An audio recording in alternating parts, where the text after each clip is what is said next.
O Espírito da verdade vai te trazer paz quando você passar a ouvir a sua voz.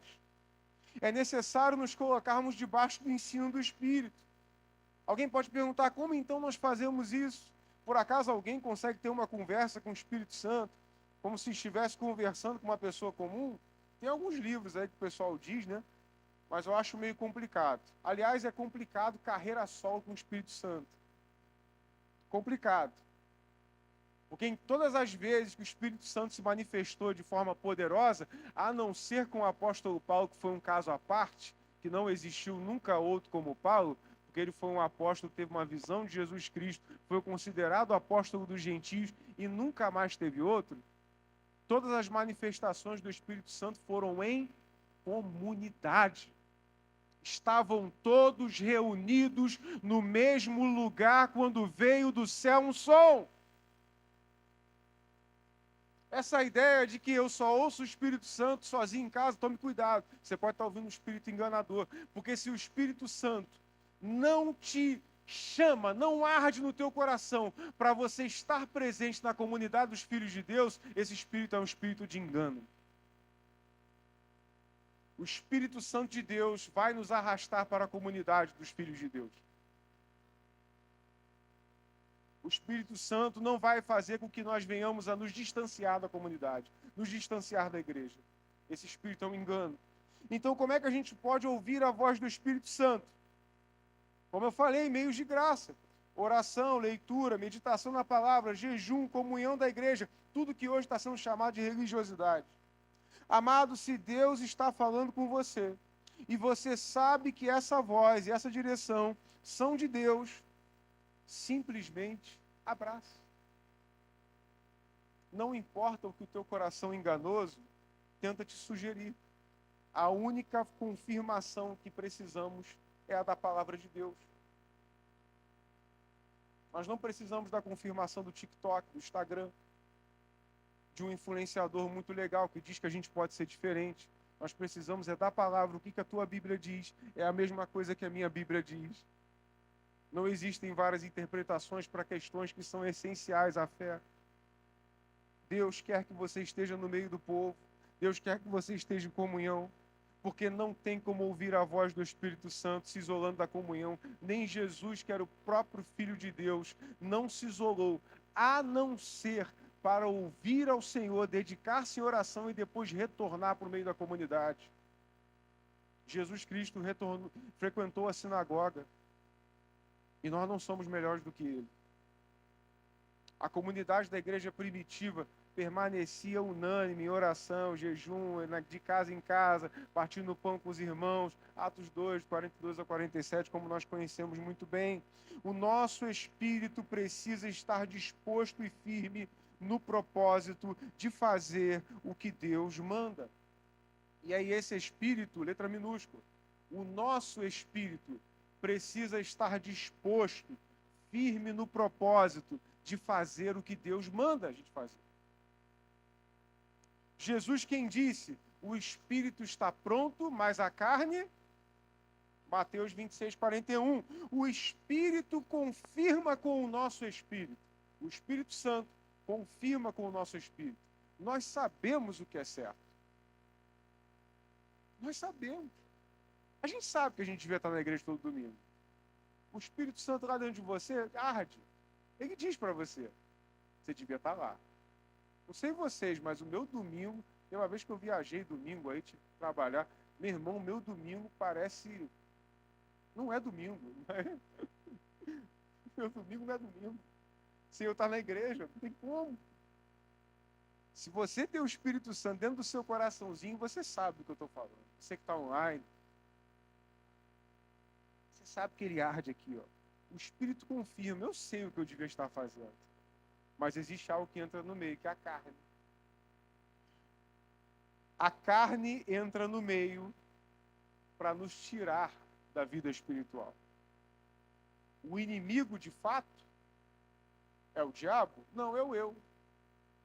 Quer que eu te prove isso? Tiago, na sua epístola, vai dizer que nós somos tentados. O que ele vai dizer? Ninguém, ao ser tentado, diga, sou tentado por Deus. Porque ele mesmo nunca foi tentado, não pode tentar ninguém. Cada um é tentado pela sua própria cobiça, qual atrai e o seduz. Cada um é tentado pelo quê? Pelo diabo? Primeiramente, não, pela sua cobiça. Esta o atrai e o seduz. Pastor, e o que o diabo faz? O diabo sugere. Exemplo disso, Gênesis. A serpente pegou o fruto e colocou na boca de Eva. Tem gente hoje que está assim, né? Mata um, mata dois, mata três. Não, o diabo tomou o meu corpo. Ah, muito confortável isso, né? E você não é responsável pelo diabo tomar o seu corpo? O diabo só sugere, quem abraça é você. Quem abraça sou eu. Foi mais forte do que eu. Mentira, a Bíblia não diz isso. A Bíblia diz que não há tentação que nós não possamos suportar. E quem é escravo, o pastor, do diabo, quem é escravo do pecado, é escravo também pela sua própria vontade. Porque o dia que se submeter à vontade de Deus, vai deixar de ser escravo. Se ele fosse escravo sem caminho para a liberdade, eu poderia dizer que ele não tem culpa. Mas existe um caminho para a liberdade. É Cristo Jesus. O nosso inimigo é o eu. Até coloquei um louvor lá no grupo da comunhão. O nome é Inimigo, do Purpose. Exatamente a canção fala sobre isso. O diabo só sugere. Tem um aniversário para ir bom demais hoje. Um joguinho de futebol, hein? Final de jogo de futebol. Meu Deus do céu, que tristeza. Que tristeza. O que a igreja está se tornando, irmãos? Que tudo entrar na frente de Deus. Eleição, então, irmãos. Eleição, o dia mais triste da minha vida dentro de uma igreja que foi nesse dia. Olha que eu já tive várias reuniões da clã metodista que me deixaram muito triste. Mas esse dia foi pesado. Desculpa aí, irmão metodista. Mas teve reunião do seminário que me deixou triste. Mas essa, todo mundo no celular acompanhando a eleição enquanto o pastor Tiago pregava. Que vergonha. Que vergonha, que vergonha. Como eu fiquei envergonhado. Como eu fiquei triste. Como eu cheguei em casa e disse para Deus, um dia que o povo está olhando, o povo está igual o povo de Israel na época de Saul, né? A gente quer um rei, Senhor, a gente quer um rei, a gente quer um rei. Quando a gente devia estar debaixo do governo de Deus. Quando a gente devia orar para Deus e o Espírito Santo tomar a direção. E os ambientes onde a igreja mais cresceu foram os ambientes de tribulação. E a gente mais floresceu e mais prosperou. Não há semente que não cresça se ela não morrer. E os crentes hoje estão querendo fugir da guerra, fugir da luta, o máximo que podem. E confiar em homens. Samuel, quando foi chorar diante do Senhor, e disse, Senhor, eles estão rejeitando. Samuel não chora. Eles não estão rejeitando você, não. Eles estão me rejeitando quando pedem um rei para eles. E às vezes a gente esquece de ler a Bíblia e entra numas furadas, né, irmão? Eu não sou contra voto, eu sou contra devoção. Devoção é só a Deus, ao Senhor, ao Santo Espírito de Deus, a Jesus Cristo, o dono de todas as coisas, o governo, o soberano, o eterno. A Ele nós devemos a nossa devoção, a nossa oração, o nosso jejum, o nosso fervor, o nosso domingo. Passeata de domingo para político com crente participando. Devia estar na igreja. Devia estar na igreja. Não, ir à igreja vira religiosidade, pastor. Tudo que é bom agora está virando religiosidade. O diabo bate palma para isso, irmão. Nós não devemos, amados, entrar nas ciladas do inimigo e deixarmos de ouvir a voz do Espírito para ouvir a voz de influenciadores que estão ganhando dinheiro em cima do teu engajamento, que não tem compromisso nenhum com a verdade, tem compromisso com o seu bolso, microfones amestrados. A gente precisa abrir os olhos. Porque quem prega isso aqui, que eu estou pregando aqui hoje, que nossos pastores aqui pregam, nós comprovamos que nós não estamos interessados no seu bolso. Porque se a gente estivesse interessado, a gente não estava pregando isso.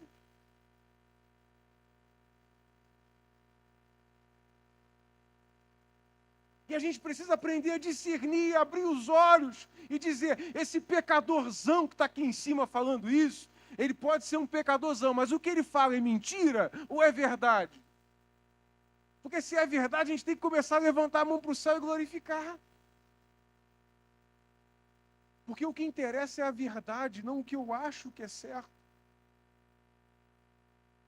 O que está reinando na sua vida? É o que você acha que é certo ou é a verdade de Deus? Nós precisamos entender isso. A carne entra no nosso meio para tirar a gente da vida espiritual. O instinto do ser humano é buscar por sobrevivência. Nós queremos sobreviver, irmãos. Só que no meio desse instinto de sobrevivência, entra o pecado no meio. E no meio desse pecado, o diabo vai sugerindo para nós. A igreja não é tão importante assim. A comunhão não é tão importante assim. Amado, no dia seguinte que meu pai faleceu, no enterro do meu pai, eu estava na igreja, no altar, adorando o Senhor. Existe lugar melhor para eu estar? Não tem. Ah, pastor, como é que estava o teu coração? Como é que estava teu... Só Deus sabe. Mas eu adorar em qualquer circunstância. Te adorar é o que sustenta-me de pé. Não vou temer.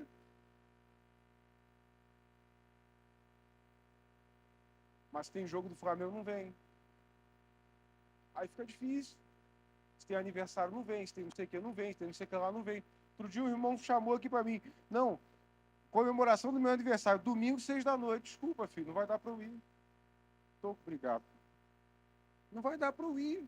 Desculpa, irmãos, assim, de coração, a gente está falando algumas coisas, mas é a verdade. A nossa vida espiritual precisa ter firmeza no que a gente crê. A gente não consegue ser firme numa vida espiritual se a gente for mole, volátil, como o pastor Lucas falou no último culto, sacudido por qualquer vento de doutrina, qualquer ideia nova, qualquer moda, sacode a gente, tira a gente do caminho, a gente voa para lá, voa para cá, voa para colar, quando na verdade o caminho, a verdade e a vida está bem diante dos nossos olhos.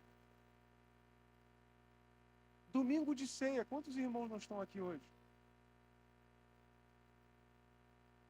Irmão, da igreja de Jardim Oceânico, culto de domingo de ceia, minha esposa não deixa mentir, o reverendo Tim chegava na igreja carregado, irmão. Um segurando do lado, um segurando do outro. O homem não conseguia nem ficar de pé. Mas domingo de ceia, ele não tinha como. Ele falava assim, pastor Rodrigo, até faleceu já, Deus o tenha. Domingo de ceia eu não vou deixar vocês virem aqui me visitar para levar ceia. E ele foi até onde não deu mais. Aí tem gente de 20 e poucos anos, estou cansado que eu trabalhei a semana toda. Ô Jesus amado, tira essa preguiça de cima das costas desse irmão, pelo amor de Deus. Oh meu Deus. A gente não perde a oportunidade de comer, de ir para a academia, porque a gente sabe que isso faz bem para a nossa vida física. E o que faz bem para a nossa vida espiritual? O que nós estamos fazendo com isso? A carne, amados, o eu, ele quer nos tirar do caminho o tempo todo. Mas nós precisamos nos firmar por meio do sangue do nosso Senhor Jesus Cristo, firmar o nosso coração no Senhor, entregar o nosso caminho a Ele, confiar nele, e Ele vai trazer paz. Jesus, o príncipe da paz, nos reconcilia com Deus através do seu sacrifício. E a partir daí, nós não somos mais escravos do desejo. Pelo sacrifício de Jesus, os nossos olhos se abrem para discernirmos a voz de Deus da voz do ventre. Eu repito. Pelo sacrifício de Jesus, os nossos olhos se abrem para discernirmos o que é a voz de Deus da voz do ventre. A partir dessa revelação e presente, dados pelo nosso Jesus, podemos nos desvencilhar do peso do pecado que tenazmente nos assedia e nos lançarmos de cabeça na vontade de Deus. Quantos podem dar glória, meu Deus? Versículo 27. Deixo com vocês a paz. A minha paz lhes dou. Não dou a paz como o mundo dá. Que o coração de vocês não fique angustiado nem com medo. Qual é a paz do mundo, irmãos? Que Jesus está dizendo aqui. Que paz é essa do mundo? É a paz racional, circunstancial, passageira, humana, erguida sobre a areia, frágil, baseada nos interesses dos homens. Se meu político está eleito, eu tenho paz. Se não está, acabou a paz. Se o salário está na conta, eu tenho paz. Se não está, não estou em paz. Se o meu check-up de saúde está em dia, eu tenho paz. Se não está, eu não estou em paz.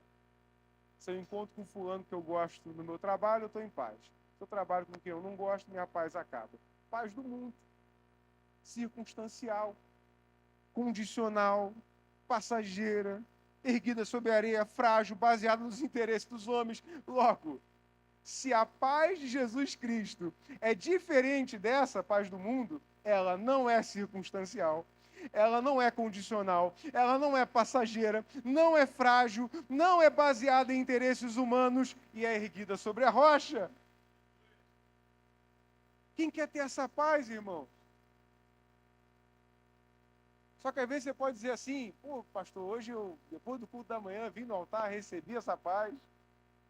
E agora, será que eu estou com essa paz? Quando o dia difícil vier, você vai ter a oportunidade de demonstrar. Ou talvez você esteja já no dia difícil. E aí Deus vai te dar a oportunidade. A segunda-feira é amanhã. Aí o pessoal diz, lá vem a segunda-feira, tudo de novo. Quando você pegar lá aquele ramal do Acari, lá, né? Belfor Roxo lá lotado. Você vai ter a oportunidade de dizer, eu tenho paz com Deus. A introdução desse sermão é confirmada com as palavras de Jesus. Não fiquem com medo. Se confiamos em Deus, temos paz. Se não confiamos, entramos em desespero. Veja o que diz Paulo a esse respeito. Segunda carta de Paulo aos Coríntios, capítulo 4, versículos do 7 ao 9. Não tem a cola, hein? Temos, porém, esse tesouro em vasos de barro, para que a excelência do poder seja de Deus, não de nós. Em tudo somos atribulados, mas não angustiados. O que Jesus diz? Não fiquem angustiados nem com medo. O que Paulo está dizendo? Somos atribulados. Tem alguém sendo atribulado aí? Eu sei que eu sou, todo dia. Todo dia alguém me aperreia, alguém quer me fazer raiva. Mas não angustiado. Bem-vindo ao bar. Perplexos. Algumas traduções vai dizer desanimados, né? Mas esse desanimado, que é o termo grego apelpizomenoi, significa literalmente desesperado. Ou seja, em tudo somos atribulados, mas não angustiados. Perplexos, mas não desesperados. Perseguidos, mas não desamparados. Abatidos, mas não destruídos. Anote isso, amado. O desespero só floresce em um coração que abandonou a fé em Deus. Se você continua crendo no Senhor, o desespero não vai tomar conta do seu coração, Rafinha. Se você crê em Deus, você não vai ficar desesperado. Porque desespero é o contrário de esperança, e a nossa esperança permanece, é firme. Nós estamos firmes, ó Deus, está o nosso coração em Cristo. Por esse sangue que nos foi derramado em nosso favor. Fomos perdoados, temos paz com Deus. Podemos anunciar essa paz por onde nós passarmos, por onde nós formos. Não deixe que o desespero floresça no seu coração. Não abandone a Deus. Deus te chama e diz: não tenha medo, pois o príncipe da paz chegou, morreu e ressuscitou, e deixou um consolador para nos ensinar e nos lembrar o que Jesus deseja de nós, e não nos deixar afogar no desespero, na angústia e no medo. Volte a ter esperança, volte a sonhar os sonhos de Deus, volte a ser um crente fervoroso, volte a priorizar a presença de Deus na sua vida. Não venha me dizer que Deus está te cobrando demais. Não me diga que a sua cruz está demasiado pesada. Porque nenhum de nós pode dizer que encontrou juízo quando se achegou a Deus. Quando você encontrou Jesus pela primeira vez na sua vida, teve um encontro real com Ele, você encontrou um Deus que te julgou? Ou você encontrou um Deus que se salvou? Eu tenho certeza que você não encontrou juízo, mas encontrou salvação. Juízo só vão encontrar, aliás, aqueles que decidiram abandonar o Filho, não crer nele. Mas, por enquanto, nenhum de nós aqui pode dizer que encontrou juízo quando se achegou a Deus. Todos nós encontramos compaixão, misericórdia, amor, perdão de pecados, nova chance, nova vida. É isso que nós encontramos quando chegamos perto de Deus. Então não diga que Deus está te cobrando muito. Porque quem te obriga a trabalhar 44 horas semanais, 220 horas no mês não é Deus, é o mundo. Deus não obriga isso a você. Quem te obriga a pagar imposto não é Deus, não, é o mundo. Quem domina lá a tua rua, bota lá um pedaço de ferro no chão e te cobra e te extorque, não é Deus, é o mundo. Não venha colocar na conta de Deus aquilo que o mundo está fazendo. E muitas das vezes nós nos esforçamos muito para agradar o mundo, esquecemos de agradar a Deus. A gente cumpre as 44 horas semanais à risca, recebendo às vezes um salário injusto. Mas não adoramos ao nome do Senhor, nem priorizamos a sua casa e a sua presença como deveríamos. E depois dizemos que a vida está muito difícil, que a cruz está muito pesada. Amados, nós temos que nos despir da hipocrisia. Nós temos que parar de viver uma vida de egoísmo. Nós precisamos nos entregar a Deus. Precisamos contemplar o céu, ver a cruz, confessar esse nome de Jesus através dos nossos atos, não só de palavras. Deus conhece o teu coração, conhece o meu também. Sabe que nós somos muito maus, mas em Cristo, com o Espírito Santo, nós podemos ser transformados e podemos vencer esse desejo da carne e podemos estar com Deus todos os dias. Olha o que João, no capítulo 14, o Evangelho, vai dizer no versículos 1 a 6. Palavras de Jesus antes do texto do nosso sermão. João 14, do 1 ao 6. Que o coração de vocês não fique angustiado. Vocês creem em Deus, creiam também em mim. Na casa de meu pai há muitas moradas. Se não fosse assim, eu já lhes teria dito, pois eu vou preparar um lugar para vocês. E quando eu for e preparar um lugar, voltarei e os receberei para mim mesmo, para que onde eu estou, vocês estejam também. Quem quer estar com Jesus? Eu quero estar com Jesus. E vocês conhecem o caminho para onde eu vou. Então Tomé disse a Jesus: não sabemos para onde o Senhor vai. Como nós vamos saber o caminho? Jesus respondeu: eu sou o caminho. Eu sou a verdade. Eu sou a vida. Ninguém vem ao Pai, senão por mim. Por último, amados, que venhamos a conservar essa paz entre nós aqui na terra. Sejamos pacificadores. Se Jesus é o príncipe da paz, nós não podemos ser os súditos da guerra. Ele mesmo disse: felizes são os pacificadores, pois serão chamados filhos de Deus. Se o pacificador é chamado filho de Deus, o criador de contenda é filho de quem?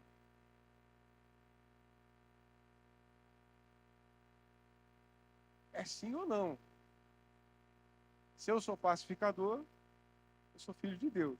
Se eu crio contenda, eu sou filho de quem? Eu lembro de uma canção, por favor, né, irmão? Não se escandalize, não, né? Do Nat Roots, que dizia assim: o soldado da paz não pode ser derrotado, ainda que a guerra pareça perdida. Eu lembro que quando eu estava na Centauro, meu primeiro emprego, ficava tocando, né, uma playlist dentro da loja, e aí tinha essa canção, o soldado da paz não pode ser derrotado. Eu ficava refletindo sobre isso. Eu falava, é verdade. Como é que um soldado de paz vai ser derrotado, Luciano?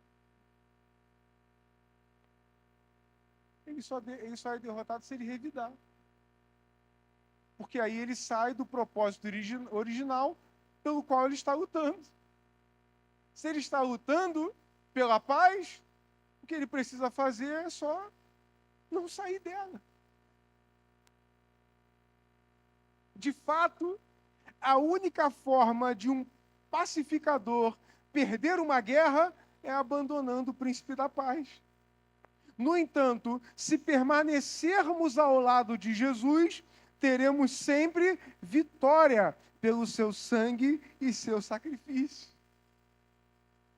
Está cansado de perder guerras?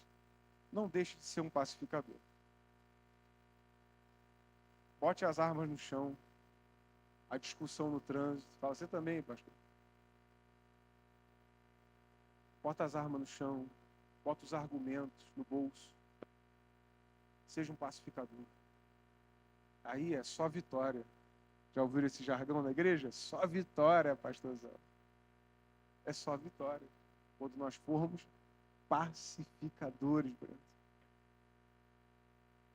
Pacificadores. Concluindo, nesse domingo de comunhão com Deus, com os irmãos, eu convido você a ter paz com Deus, reconciliar-se com Ele, se necessário, deixando de ser um inimigo de Deus por conta das paixões da sua carne. Eu te convido ainda a ser um pacificador no meio do povo, anunciando pela paz do Espírito no seu coração as boas novas do Evangelho. E ainda convido você a sentar-se à mesa com o príncipe da paz, para que ele desfaça todo o caos à sua volta. Para que quando você chegar, chegue também o Espírito Santo da paz, ministrando no seu trabalho, na sua igreja e no seu lar. Que Jesus te abençoe.